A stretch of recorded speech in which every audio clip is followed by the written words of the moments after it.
It's normal to see grave sites scattered around the villages and rice fields of Vietnam.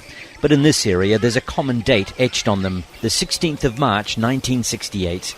That's when most people who lived in the village of My Lai were killed, some of them raped and tortured first in a 4-hour assault by US soldiers during the Vietnam War. Pham Tan Kong was 11 at the time and among the few who survived.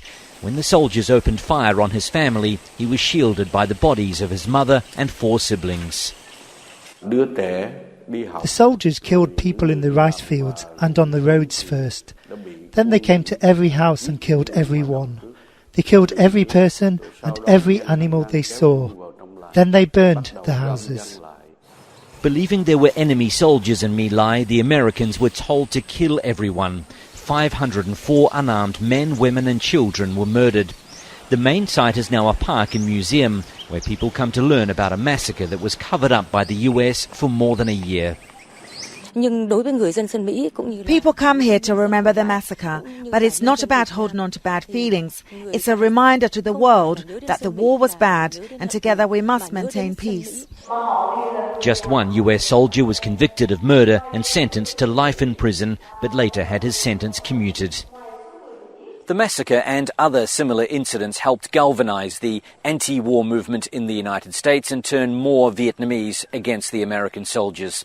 Today, of course, the Vietnamese haven't forgotten the war, but for most, there is a sense of moving on. Relations between the two countries have steadily improved to the point where they see strategic and economic benefits of being on the same side. Last week saw the largest US military presence in Vietnam since the war, as the Navy visited the city of Da Nang and took part in several community events. But moving on is not so easy for those who survived one of the most horrific acts of the war. Vietnamese are forgiving, but the local people here will always retain some hatred for the American soldiers who had no humanity that day in committing a massacre that left us homeless and with a lonely life.